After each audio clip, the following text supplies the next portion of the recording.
taubatnya. Ketika Allah menerima taubatnya, maka malaikat diperintahkan untuk mengangkat hamba Allah tersebut. Ya, diangkat hamba Allah tadi, belum sampai ke neraka, diangkat kembali ke surga Allah. Dan ketika sampai di surga Allah, Allah pun berfirman. Apa kata Allah? Sesungguhnya saat engkau berkeinginan, jadi Bu, ternyata kalau di hadis ini baru hati kita pengen ngaji aja, kita pengen deket sama Allah, itu terjadi karena rahmat Allah. Karena nggak semua orang punya keinginan untuk deket sama Allah. Nggak semua orang itu pengen datang ngaji, mau belajar, mau mendengar, itu ternyata tidak, Bu. Karena tadi di kalimat yang disampaikan oleh Allah di sini, sesungguhnya engkau berkeinginan untuk bermunajat kepadaku, ya, jadi sampai pingin datang ke, biar nggak terganggu oleh bumi gitu ya, dia datang ke bukit gitu ya, ingin bermunajat kepada Allah, ingin beruzlah, hanya berdua dengan Allah, itu karena rahmatku, kata Allah. Ya, keinginan baik, keinginan untuk beramal soleh itu karena rahmat Allah.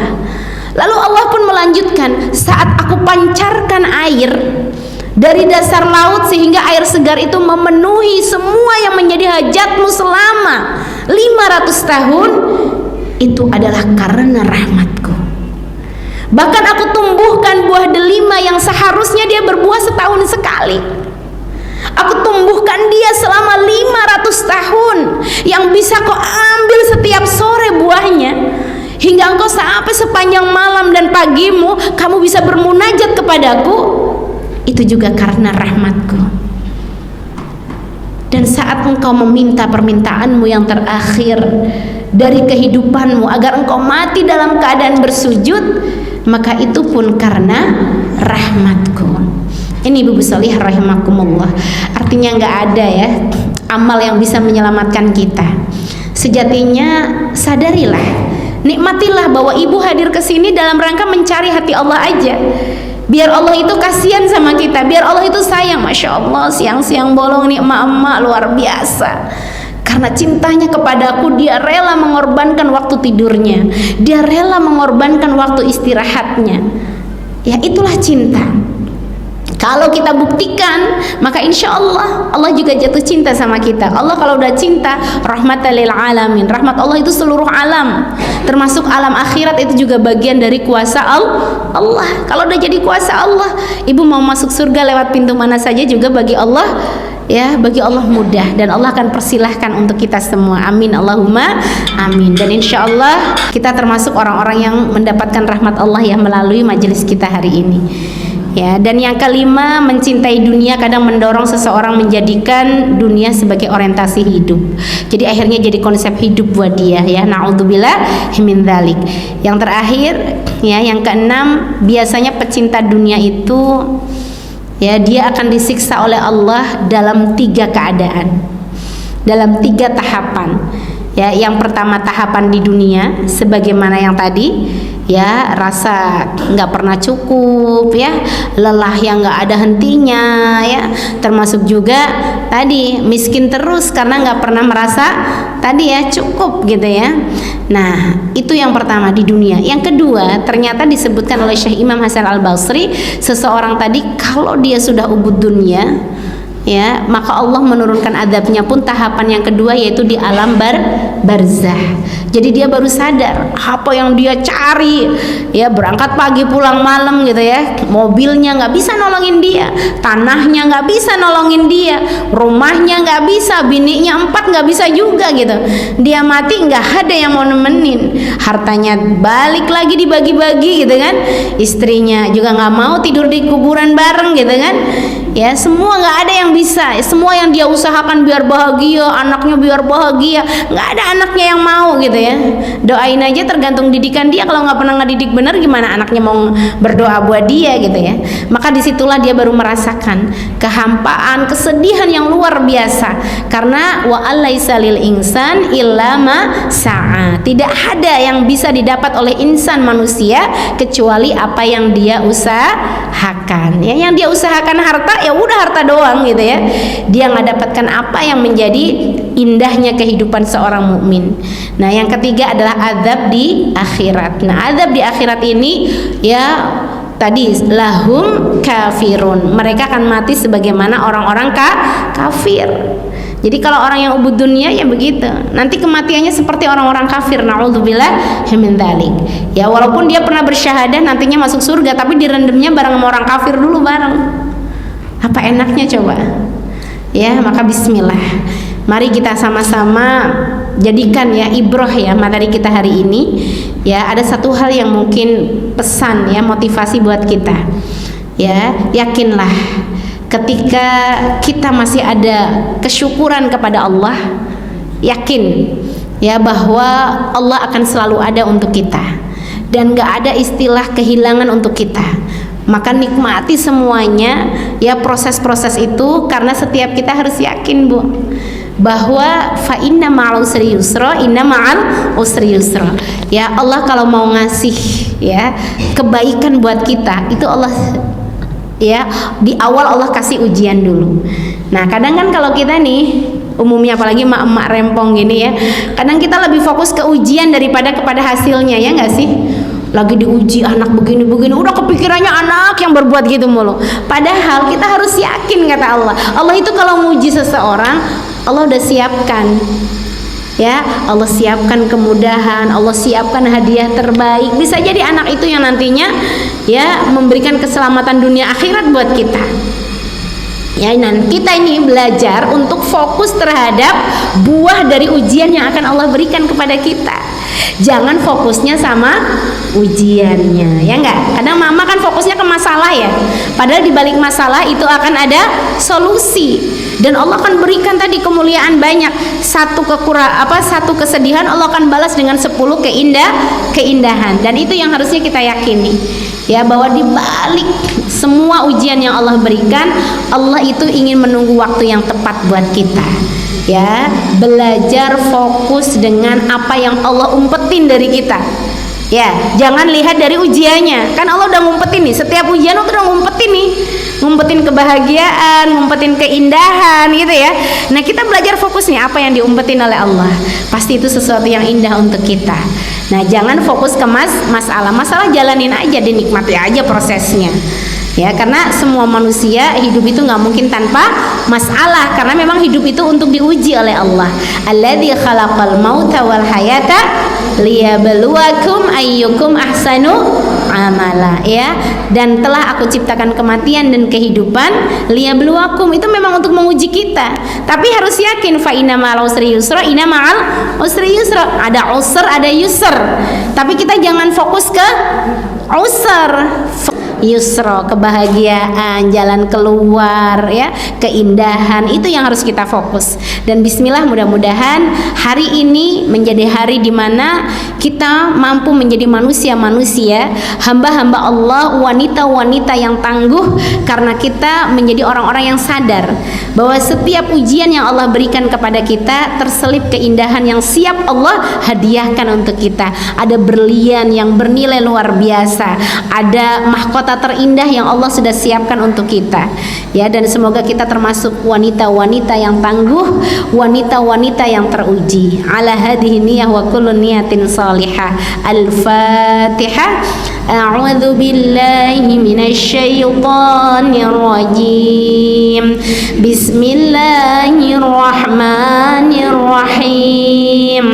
Alhamdulillahi rabbil alamin.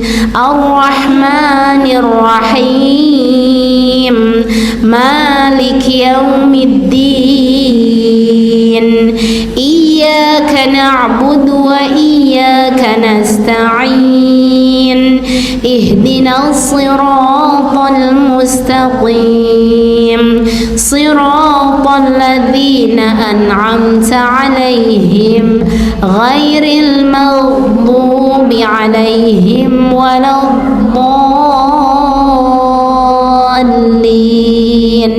Amin. Amin Allahumma amin. Kurang lebihnya mohon maaf. Assalamualaikum warahmatullahi wabarakatuh. Amalan yang kita lakukan ya, itu pada hakikatnya semua akan kembali kepada diri kita sendiri.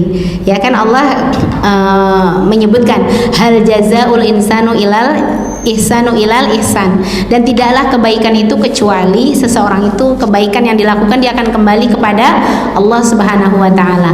Korelasinya adalah ketika amal-amal soleh yang kita lakukan, baik itu yang sifatnya hablum minallah, hablum minannas, kita harus menjadikan itu sebagai bukti akan ketaatan kita kepada Allah. Ya, bukti ibadah kita kepada Allah. Ya, karena kalau kita mau hitung-hitungan pahala, nggak akan pernah sampai di titik dengan tadi ya. Nikmat yang Allah berikan kepada kita selamanya tidak akan pernah berbanding lurus dengan ibadah yang kita persembahkan kepada Allah. Baik itu yang sifatnya hablum minallah ataupun hablum minannas. Artinya apa? Berarti ketika kita melakukan amal, itu tujuannya sekarang adalah dalam rangka biar Allah sayang sama kita. Ya, jadi nggak mungkin kan Allah nih, ibu nih, kira-kira kalau punya anak yang ada yang rajin sama yang nggak rajin, kalau dia yang hablum minallahnya bagus, hablum minannasnya bagus, pasti Allah sayang tidak? Iya, pasti sayang kan? Ya, karena dia sudah bisa mengambil hati kita gitu ya. Ya sama kita sama anak-anak kita juga gitu. Yang satu rajin, tilawahnya rajin, murojaahnya rajin, kalau disuruh nurut ya, mau yang sifatnya hablum minallah, hablum minannas nurut. Ya, maka kita pasti akan memberikan rasa yang berbeda buat yang membangkang lah gitu ya, yang selalu ngelawan sama kita, tetap berbeda. Nah, disinilah yang kesadaran yang harus kita miliki, bahwa bagaimana amal kita lakukan, jadi nggak pernah ya kita melakukan apapun yang kita lakukan la nuridu minkum jazaa'a wala syukura, kata Allah.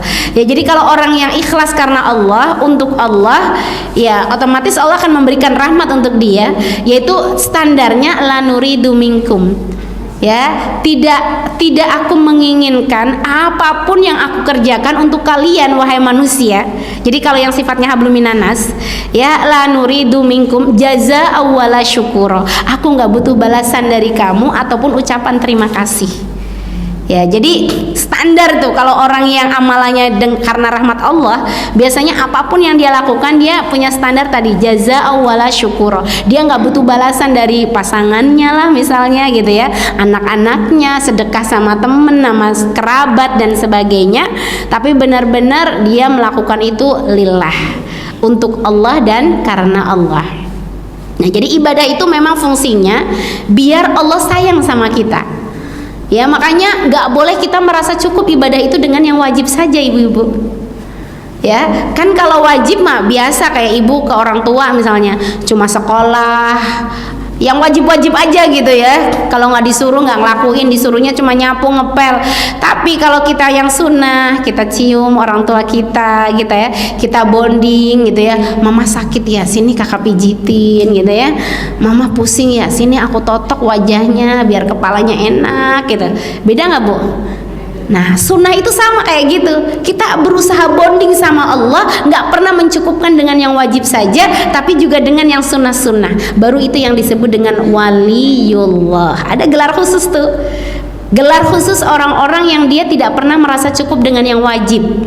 Jadi sunnahnya dia jaga. Ya, hal-hal yang adabnya, akhlaknya dia jaga. Maka yang seperti itu tadi ya gambarannya seperti bonding kita dengan Allah. Ya, kita benar-benar dekat dengan Allah sampai akhirnya Allah pun memberikan gelar orang-orang yang tadi nggak pernah merasa cukup dengan yang wajib dengan gelar waliyullah.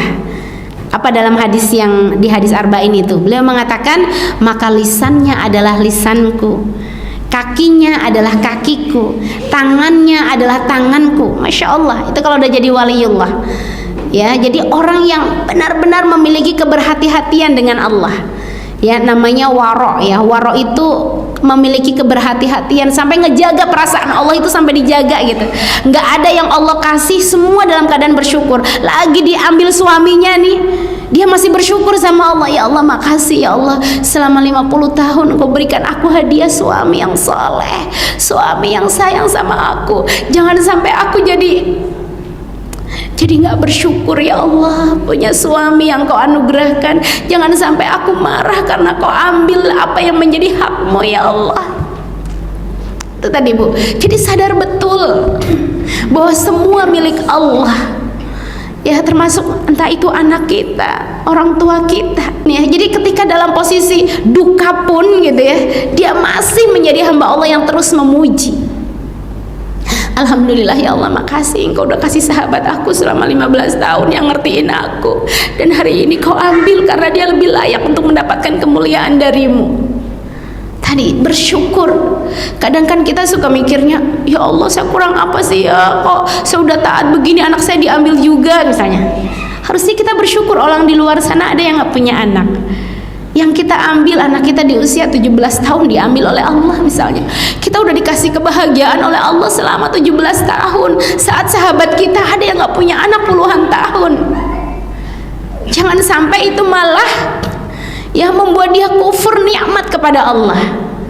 Nah ini, jadi ketika kita memang menyadari betul surga itu milik orang-orang yang dirahmati oleh Allah. Sampai ini hadisnya juga sahih muttafaqun alaih. Jadi Nabi bersabda, tahukah kalian orang yang masuk surga, yang nanti menjadi penduduk surga, itu adalah orang-orang yang mendapatkan rahmat dari Allah, kata Nabi gitu. Sampai Abdullah bin Mas'ud bertanya, wahai Rasulullah, lalu bagaimana dengan engkau? Seluruh hidupmu sudah digunakan untuk semua di jalan Allah. Tapi ternyata waqalu Rasulullah, maka Nabi pun menjawab, na'am, iya, wa ana yadkhulul jannah birahmatillah, dan aku pun masuk surga karena rahmat Allah. Bu, Nabi masuk surga juga karena rahmat Allah. Ya, makanya bismillah. Allah menghadiahkan kita waktu-waktu yang apa ya, istilahnya dia bisa menjadi akselerasi amal. Jadi dulu itu Bu, di masa Nabi Nuh ada seorang ibu-ibu yang ditinggal mati anaknya yang umur 300 tahun. Kata Nabi, itu dia sedihnya luar biasa. Sampai Nabi Nuh datang dan dia menanyakan, kenapa engkau luar biasa sedihnya gitu ya. Apa jawab beliau? Wahai Nabiullah Nuh, bagaimana aku bisa tidur nyenyak sementara aku tidak tahu bagaimana keamanan anakku. Selama 100 tahun pertama anakku sulit banget ibadah. Dia baru mencintai ibadah, baru 200-an tahun terakhir ini dia beribadah, wahai Rasulullah Nuh alaihissalam. Aku takut dia tidak bisa mempertanggungjawabkan waktu-waktunya kepada Allah. Apa jawab Nabi Nuh? Tahukah kamu, nanti akan ada satu masa di mana manusia usianya kisaran 60 tahun. Lebih dikit, kurang dikit, mereka sudah diambil oleh Allah.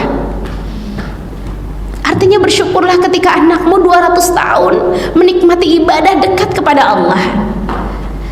Ya, mendengar itu sang ibu tadi langsung ya, dia terbangkit dan dia mengatakan, wahai Rasulullah, benarkah itu? Tidak terbayangkan untukku jikalau aku hidup di masa itu. Tentunya aku hanya memilih untuk tidur di kuburan, dan aku pun mengisinya untuk terus beristighfar kepada Allah, karena aku nggak tahu harus berbuat apa. Bu, jadi orang yang umurnya ribuan tahun mikirin ibu hari ini, mereka kepikirannya paling ibu demek aja di kuburan. Ya, udah di kuburan istighfar aja, saking mau ngapa-ngapain waktunya sempit gitu. 60 tahun mau ngapain, sementara mereka usianya ribuan tahun ya, 1500, 2000 kan. Kalau Nabi Adam aja 2000-an kan, Nabi Nuh itu, Idris Nuh itu masih ribuan. Ya, mulai Nabi Musa tuh baru 400-an. Ya, dan ini Bu, artinya sebenarnya hari ini tuh kita dalam kondisi ya, innal insana lafi khusar, sesungguhnya manusia itu dalam kerugian. Kalau kita nggak mampu memaksimalkan dengan kebaikan, aduh serem gitu ya Bu. Sementara di antara kita juga belum tentu aja ya, belum tentu juga yang 60 tahun ya, belum 60 tahun diambil juga bisa aja ya, insyaallah itu ya, semoga bermanfaat.